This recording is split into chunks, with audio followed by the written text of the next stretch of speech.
안녕하세요. 안녕하세요. 안녕하세요. 잘 지냈어요? 네. 네, 반갑습니다. 향기입니다. 네. 시선이 절로 잠깐 갔었거든요. 자꾸 저한테 보시길래. 떨렸어요? 우리 상훈 씨가 오늘 유난히 얼굴이 밝아서 칭찬해 주려고 했더니 향기 학생이 복습이에요? 네. 네, 복습하시죠.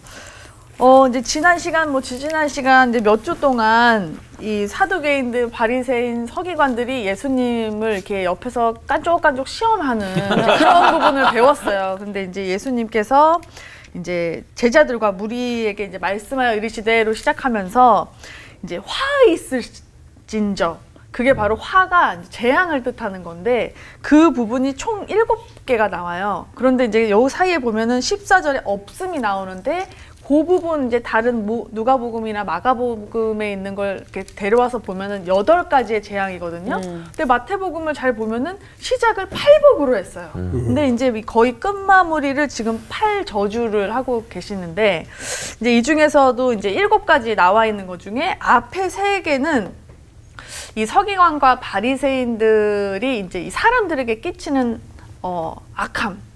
악함을 표현했고, 또 그 뒤에 이제 3절 표현되어 있는 거는 이제 이원론적인 부분. 그 서기관과 바리새인들이 뭐 행함은 많으나 그 안에 오직 진짜 하나님께서 주시는 뭐 그런 의로움과 긍휼과 사랑과 믿음이 없었어요. 그래서 그 부분.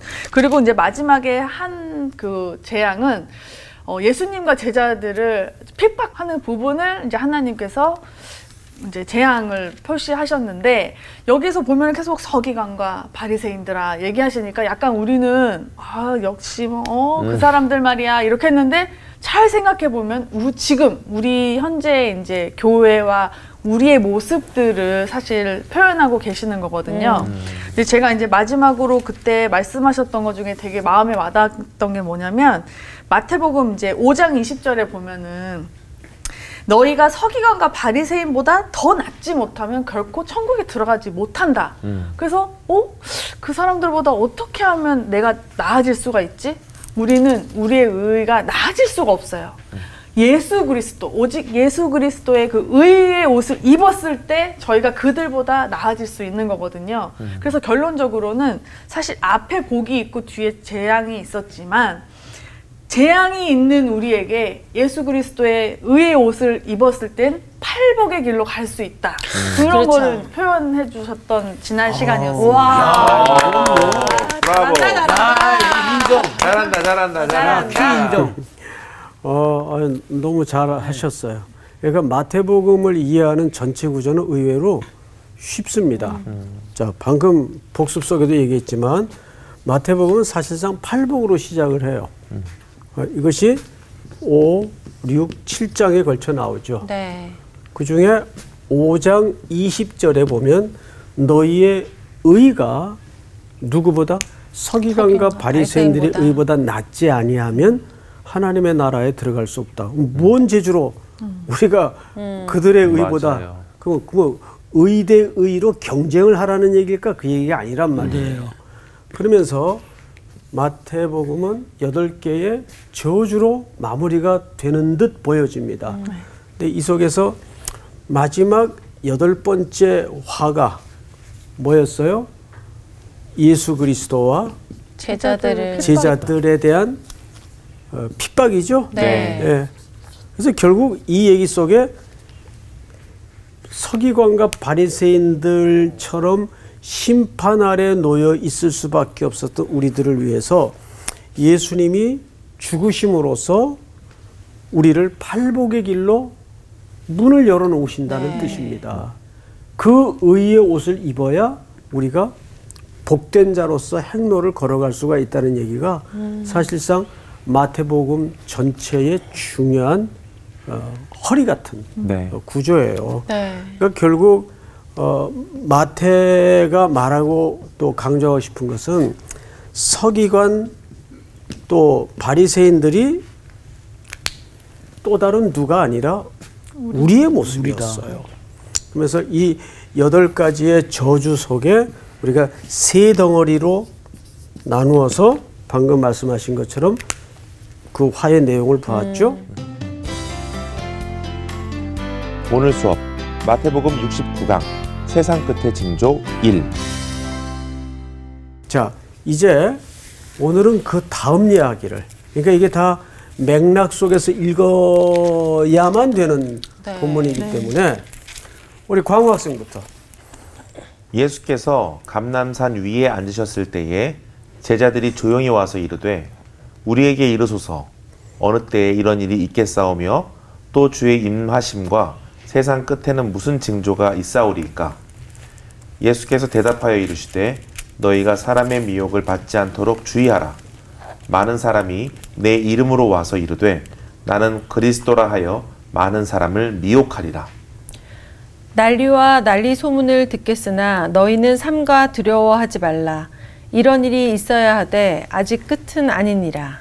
민족이 민족을, 나라가 나라를 대적하여 일어나겠고 곳곳에 기근과 지진이 있으리니 이 모든 것은 재난의 시작이니라.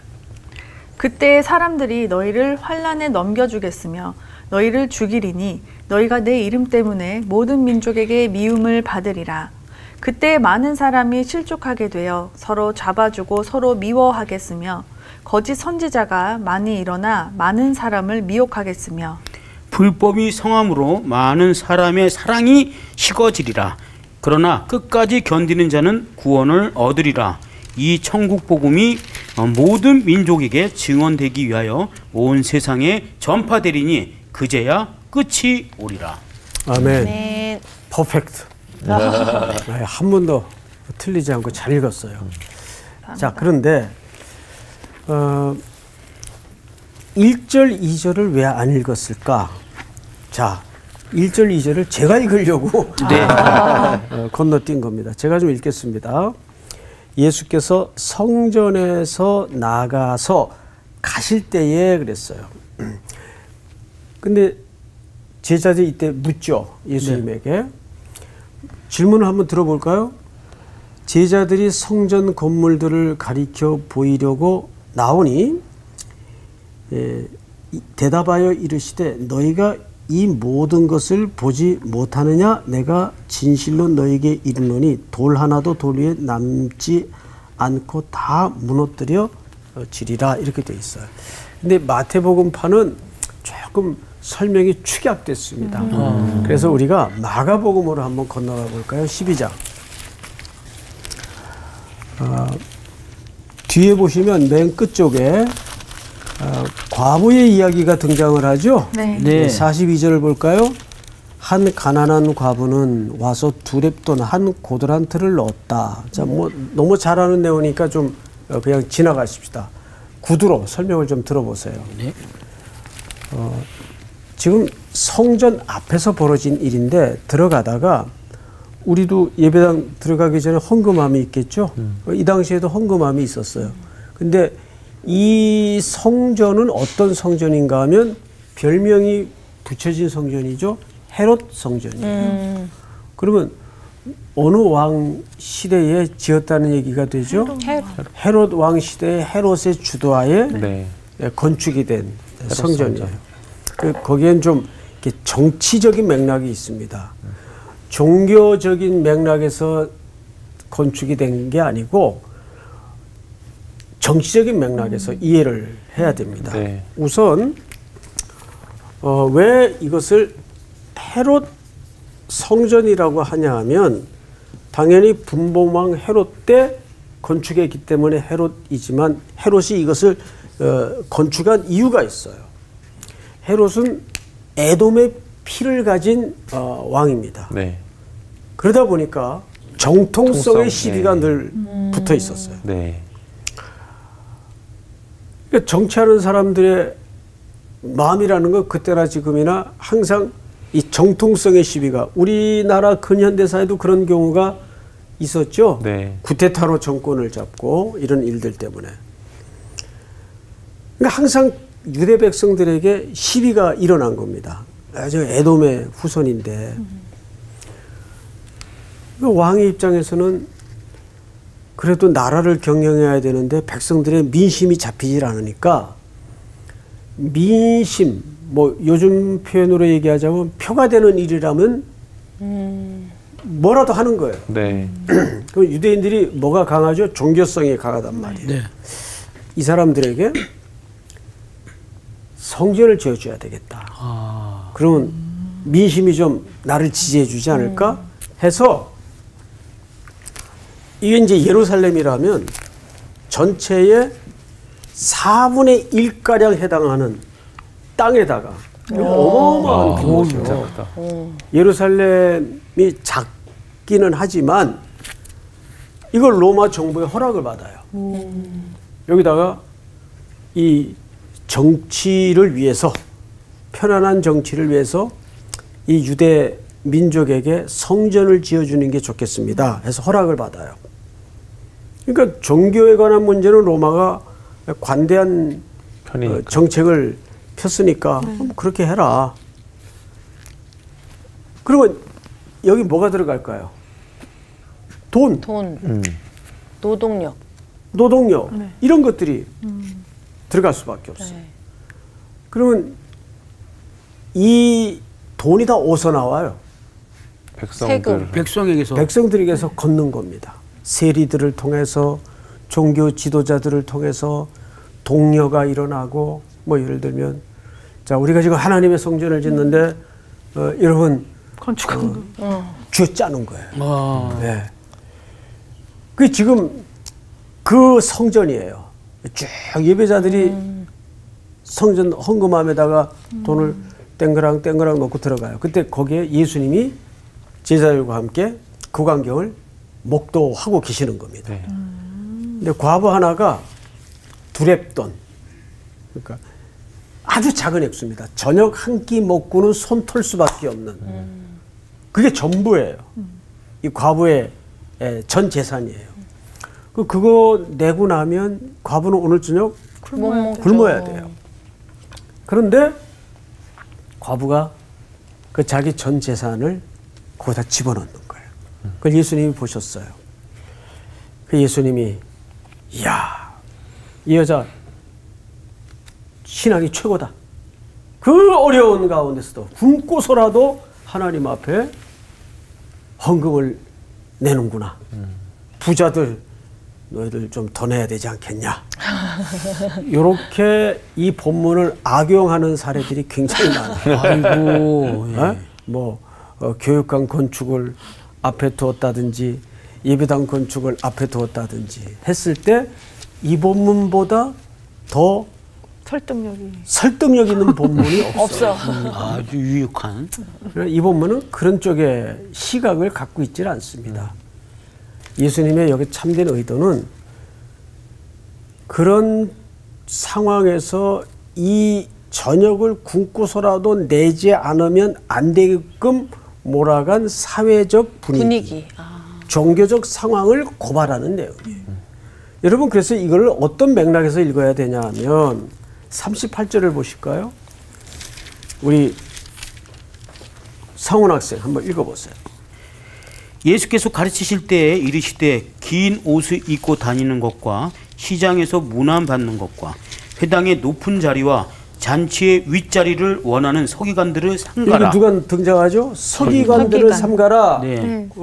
현기 학생의 40절. 그들은 과부의 가산을 삼키며 외식으로 길게 기도하는 자니 그 받는 판결이 더욱 중하리라 하시니라. 이것이 우리가 지난 시간에 봤던 하나의 화 중에 하나예요. 자, 여기에서 서기관들은 그 당시 역할이 뭐였는가 하면 사회적 로이어. 약자를 변호해주고 가난한 자를 보호해주는 이런 역할을 맡았는데 오히려 그 직책과 기능을 빌미로 이런 약자들의 그 남편이 그 쥐꼬리만큼 남기고 간 재산들을 보여주지 못할 망정 뭐라고 되어 있어요? 그것마저 다 과부의 가산을 삼키며 외식으로 길게 기도하는 자니. 그러면서 나온 얘기가 뭐예요? 바로 헌금 얘기가 나온 거예요. 그러니까 그것마저도 내지 않으면 안 되게끔 몰아간 당시 종교 지도자들의 폐악들 그를 고발한 내용이에요. 자, 그 성경에서 이제 나왔어요. 네.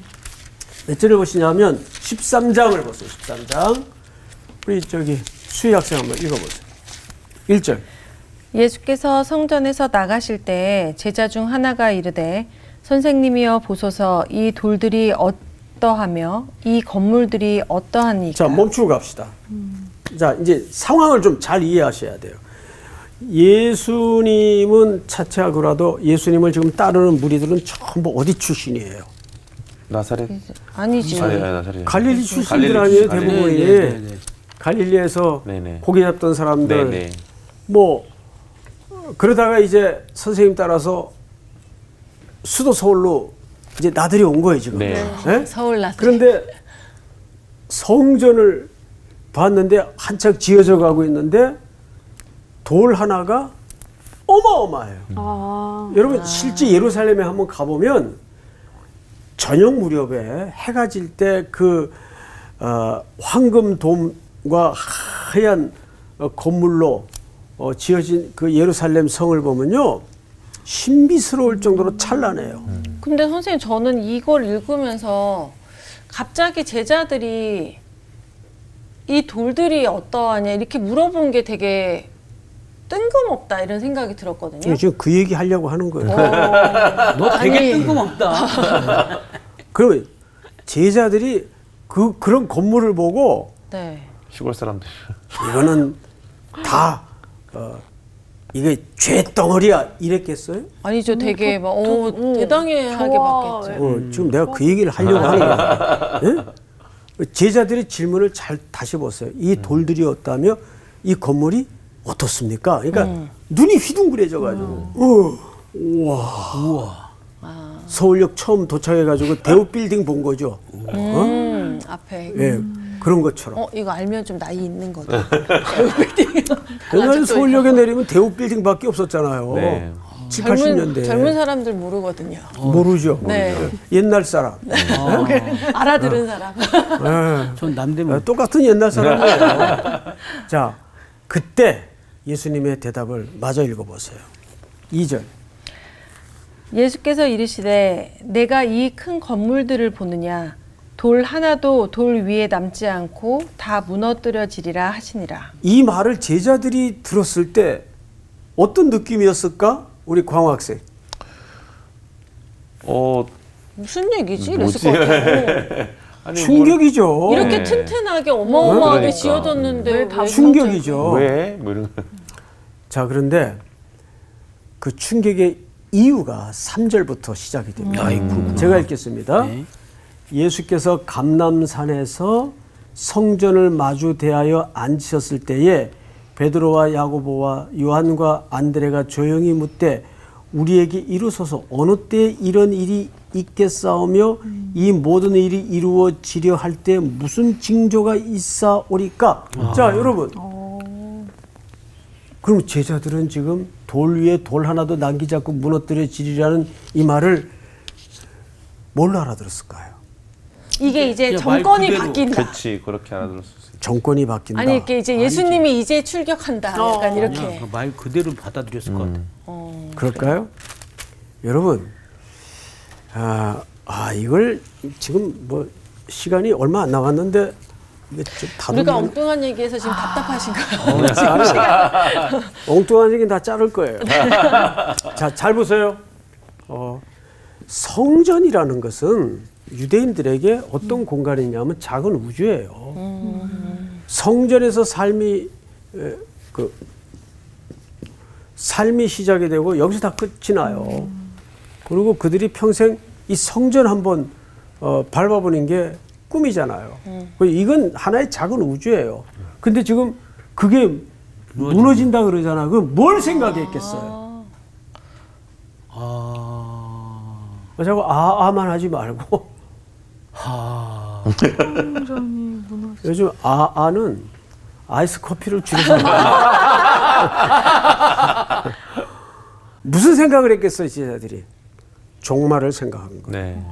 그래서 마가복음 13장에 보니까 무슨 징조라고 물었잖아요. 기억이 나요, 이제? 네. 네네. 자, 다시 오늘 본문으로 돌아가서 3절. 예수께서 감람산 위에 앉으실 때에 제자들이 조용히 와서 이르되 우리에게 이루소서 어느 때 이런 일이 있겠사오며 또 주의 임하심과 세상 끝에는 무슨 징조가 있사오리까. 이제 이해가 되죠? 네네. 그들이 성전이 무너지는 것은 곧 뭘 얘기하는 거예요? 종말이 왔구나. 예? 정권 교체 이런 거는 둘째치고 성전이 무너지면 그거야말로 종말인데. 그래서 종말을 묻잖아요. 네. 그러면 과연 정말 성전이 무너진 자체는 종말을 암시하는 걸까요? 아니요. 우리는 알고 있으니까. 그렇죠. 얼마 후에 로마 군대가 쳐들어와서 성전을 무너뜨립니까? 무너뜨리지 않습니까? 그게 AD 70년에 있었던 일이에요. 자, 잘 들으셔야 돼요. 여기서 이제 성경의 착시 현상을 일으키면 안 돼요. 제자들은 뭘 생각했다고요? 종말을 생각했어요. 그런데 예수님은 종말을 말하는 게 아니에요. 이런 일들이 일어날 거다. 성전이 외세의 침공에 의해서 무너지고 처참하게 약탈당하는 일들이 일어날 거다. 그 얘기를 하는 거예요. 자, 볼까요? 4절. 예수께서 대답하여 이르시되 너희가 사람의 미혹을 받지 않도록 주의하라. 이게 무슨 얘기예요? 오늘날에도 가장 이단들이 써먹는 휘두르는 무기가 뭐죠? 정말. 잘못된 종말론이에요. 뭐 맨날 메시에 네. 뭐 다미 선교 같은 집단이라든지 그 외에도 많죠. 네. 그러면 여러분 종말을 잘못 이해하면 어떤 일이 벌어지는가 하면 첫째, 오늘을 놔버리죠. 오늘을 놔요. 그거 임할 건데 뭐 학교 다녀서 뭐예요. 실제 제가 그 모 교회에 있을 때 어느 학교 선생님인데 여선생님인데 남편이 갑자기 죽었어요.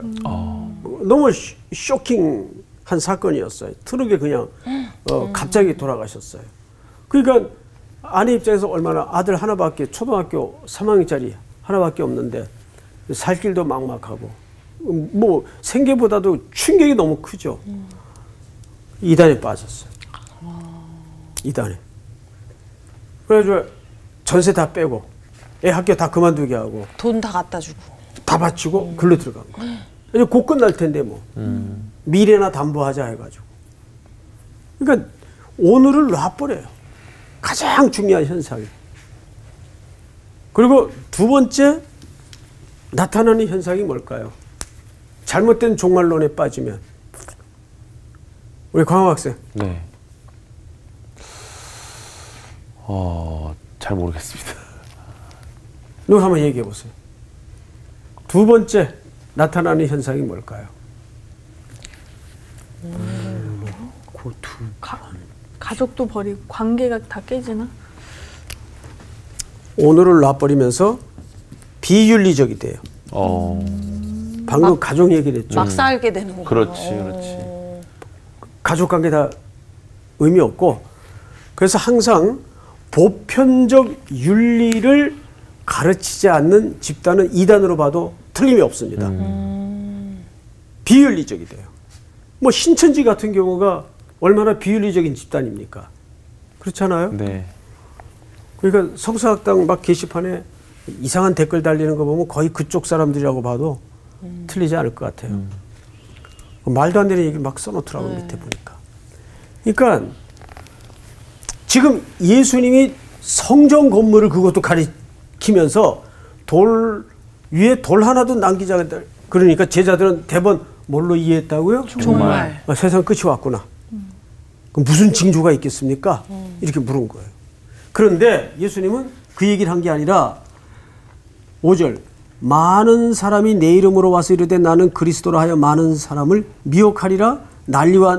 난리 소문을 듣겠으나 너희는 삼가 두려워하지 말라. 이런 일이 있어야 돼. 아직 뭐는 아닙니다. 끝은 아닙니다. 그러니까 끝이 아니라는 말은 종말이라는 얘기예요. 종말의 시작이라는 얘기예요. 정말 시작. 종말은 맞아요. 그래서 우리 개혁주의 입장에서의 종말론은 십자가 사건부터 종말이 시작된 거예요. 아직은 끝이 아니에요. 여기에는 뭐 이렇게 시간을 끌고 그러셔. 빨리 끝내시지. 왜 그럴까요, 광호 학생? 우리를 사랑하시니까. 아직 구원을 네. 그렇게 받아. 퍼석하게 대답하지 마시고 한 사람씩만 한번 대답해 보세요. 이거 중요한 주제니까. 우리 수혜 학생, 왜 당장 끝내시지 뭐 이렇게 시간 질질 끌고 그러셔요?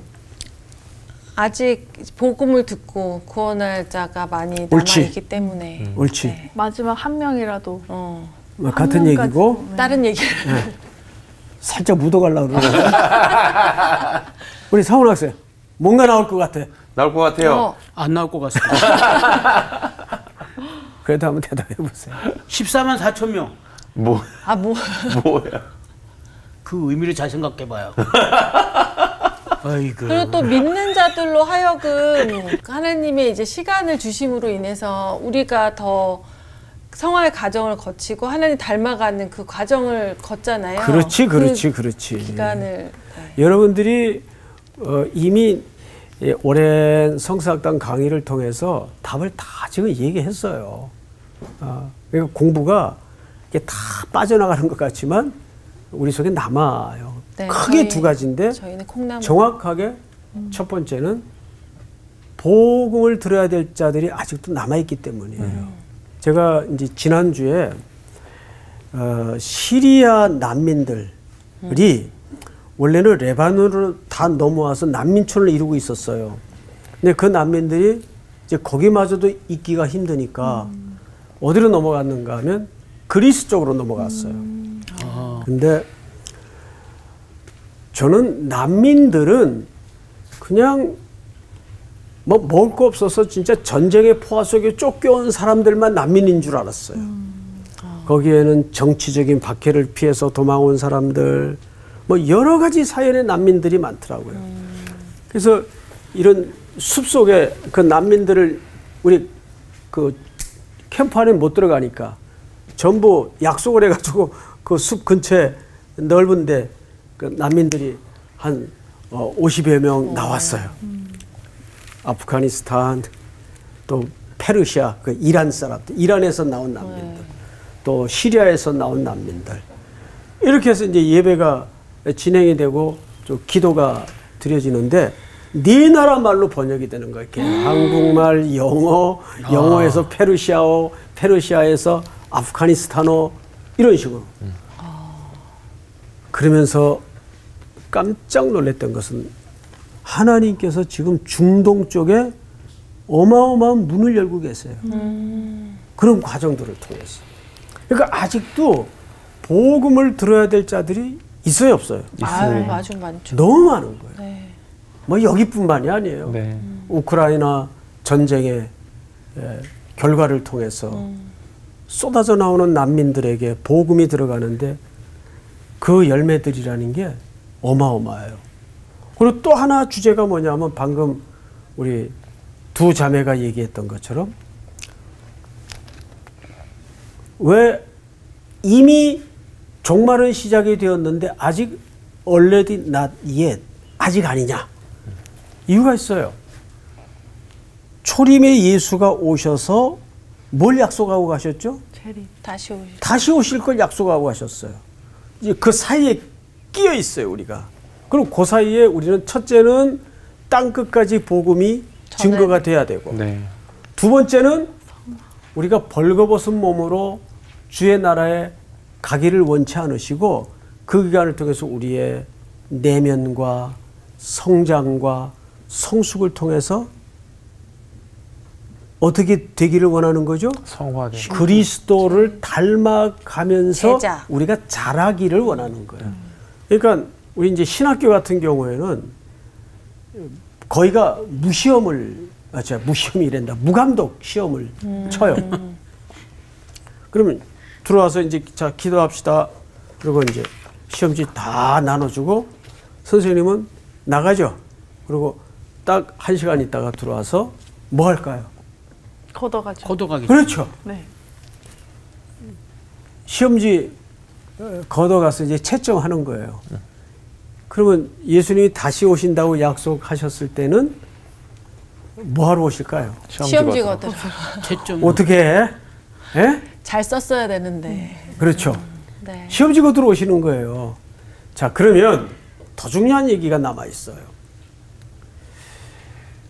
선생님이 시험을 낼 때 초등학교 6학년 학생한테 구구단 쓰는 거 낼까요? 안 내죠. 감당할 시험만 주실 것 같습니다. 그렇죠. 그러니까 감당할 시험을 주는데 아주 누워서 떡 먹기 시계, 뭐 누워서 떡 먹는 것도 쉽진 않지만 아이고, 그럼요. 그런 시험을 내지 않아요. 항상 그 사람이 갖고 있는 실력보다 조금 어렵게. 반보나 한보 정도 어려운 숙제를 내요. 왜 그럴까요? 성장할 수 있기 때문에. 그렇죠. 네. 그 사람을 잘하게 하기 위해서 어려운 숙제를 내요. 그게 우리 성도들의 인생이라는 걸 한번 우리가 젊었던 나이가 많았던 돌아보세요. 항상 늘 허걱거리게 만들어요. 그래요, 안 그래요? 맞아요. 정말 그래요. 네. 아, 이제 좀 만만하다. 그런 세월이 있던가요? 없어요. 왜 그런가 하면 하나님은 우리를 구원의 여정을 통해서 우리를 만들어 가고 있기 때문에 그냥 근육 안 붙는 그런 시험을 내주질 않아요. 항상 힘겹고 벅벅 기어서라도 가게끔 만드는 이유가 뭐냐면 영적인 근육을 키우기 위해서입니다. 네. 그래서 성도의 삶은 늘 힘겨운 삶이에요. 그런데 우리가 그 가운데도 소망이 있는 것은 방금 우리 상훈 학생이 말한 것처럼 감당치 못할 시험을 주지 않는다는 거죠. 그러면 그 말을 이렇게 이해하면 안 돼요. 내게 감당할 실력을 주시나 보다 아니에요. 그 말은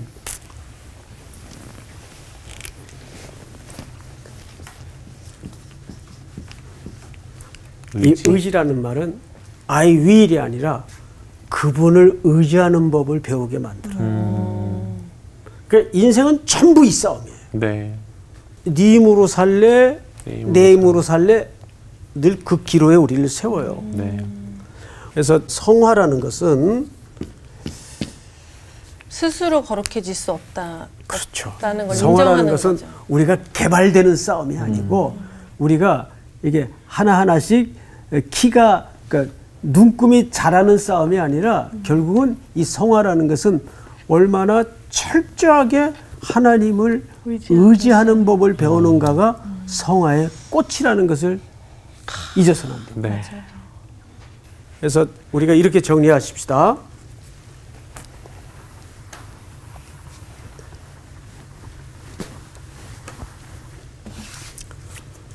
십자가 사건을 통해서 종말은 시작이 됐어요, 이미.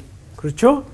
근데 이 종말은 아직도 진행 중입니다. 네. 주님이 다시 오셔야 돼요. 네. 재림이 이루어져야 저 종말이 끝이 납니다. 우리는 지금 이 사이에 끼어 있어요. 그런데 시간을 우리가 모른단 말이에요. 그래서 이 기간 동안에 그 하나님이 우리를 이 사이에 끼게 하신 두 가지 이유가 있다. 첫째는 뭐죠? 첫째는 땅 끝까지 복음이 증거돼야 돼요. 하나님께서 전염병, 경제적인 환란, 전쟁, 그다음에 뭐죠? 난민. 이 역사의 사이클을 통해서 항상 하나님의 거대한 추수운동이 일어나게 만들어요. 네. 제3세계나 저런 난민의 현장을 가보면 사람들이 공고해 있어요. 그래서 뭐 정말 우리 청년들이 가서 그것도 번역기 돌려가지고 그 나라 말로 그냥 내용도 뭔데 읽어요. 그냥 읽는데도 그들이 돌아오고 눈물을 흘리고 하나님을 찾게 되고 기도를 하는 장면들을 많이 볼 수가 있어요. 제가 이제 사진을 공개 못하는 것은 그들이 지금 난민이기 때문에 거기에는 정치적인 핍박 때문에 이란이 그 구 페르시아인 건 여러분 아시죠? 여러분 삶의 터전을 다 포기하고 떠난다는 게 그 나그네라는 게 얼마나 기가 막힌 그 환경인지 아세요? 그런 사람들이 지금 허기가 져서 거대한 추수 운동이 일어나고 있어요. 두 번째는 뭐예요? 두 번째는 성화예요. 근데 이 성화가 우리의 내면이 자란다는 건 무슨 뜻인가 하면 세월이 갈수록 주만 의지하는 법을 배우는 거예요. 네. 이게 진짜 성화예요. 성경은 로마서 3장 23절의 말씀처럼 우리 인간의 본질을 정확하게 설명했어요. 네. 뭐라고 설명했죠? 모든 사람이 죄를 범하였으며 하나님의 영광에 이르지 못하더니. 그래서 항상 제가 아브라함의 예를 들어서 이런 설명을 드렸죠. 가나안 땅에 기근이 오자 그는 아무 고민 없이 애굽으로 나그네가 돼요. 그렇죠? 네. 거기서 뭘 만납니까? 하나님의 영광을 봐요. 하나님의 바로보다 센 분인 걸 경험해요. 그리고 이 과정에서 인간은 성실했어요? 불성실했어요? 인간은 늘 하나님 앞에 불신하고 불성실했어요. 근데 이 불성실한 인간을 누가 만나주세요? 하나님. 성실하신 하나님이. 성실하신 하나님을 만나는 거예요. 성실하신 하나님을 만나는 거예요. 이 사이클이 또 중요한 선교의 사이클이에요. 그래서 그 미시오 신학교의 교수님 쓴 고난과 하나님의 선교라는 책이 있어요. 이렇게 뭐 두껍지 않은 책인데 하나님은 고난을 통해서 인생들을 정처 없이 만들고 정처 없다는 건 갈 곳이 없다는 단순한 의미가 아니라 정말 의지할 게 없이 만들어요. 마음이. 네, 마음을 가난케 해서 마음이 나그네가 되는 거예요. 아, 오늘 나는 어디서 잠을 자야 되나? 어떻게 해야 되나? 이게 나그네가 되는 거죠. 나그네 삶을 통해서 하나님을 찾게 만들고 이 사이클을 통해서 하나님의 영광을 받으시고 인간의 불순종이 하나님의 성실과 만나고 아들의 순종과 만나서 또 구원이 확대되어 가는 거죠.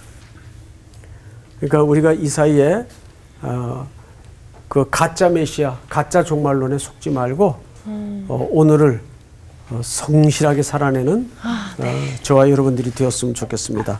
오늘 공부는 여기까지. 네, 감사합니다.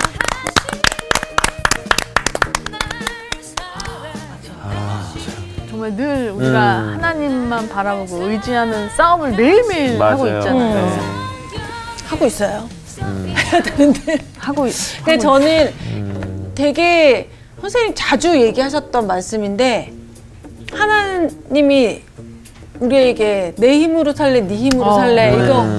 근데 우리는 당연히 하나님이 주시는 힘으로 살고 하나님의 능력으로 살아야 되는 거 너무 이성적으로 아는데 늘 하고 있는 제 모습을 돌아보면 내 힘으로 어떻게든지 해보려고 그러니까 내 의지. 더 힘들게 막 그렇게 하고 있는 내 모습을 보게 된단 말이에요. 그래서 맞아요. 정말 그렇다고 우리가 아무것도 안 해야 된다 이게 아니라 아니지만. 하나님의 힘을 맞아요. 붙잡고 의지하고 네. 주시는 능력에 완전 의지해서 살 수 있어야겠다. 철저하게 이런 맞습니다. 생각을 또 다시 해보는 시간이 됐던 것 같아요. 네네네. 우리가 그 인간이 보통 보면 자기의 힘대로 살려고 하는 경우가 조금이라도 있어요. 많아요, 근데 다. 많죠. 그걸 온전히 주님께 맡기는 어떤 법을 배워야 네. 우리가 정말 하나님과 딱 붙어서 맞습니다. 늘 승리하는 삶을 네. 살지 않을까 생각합니다. 내 의지가 아니라 하나님 의지하는 마음으로. 네. 다음에 네. 주님만 의지하며 좋습니다. 나 한 주간 네. 네. 파이팅해서 살아봅시다. 렛츠고!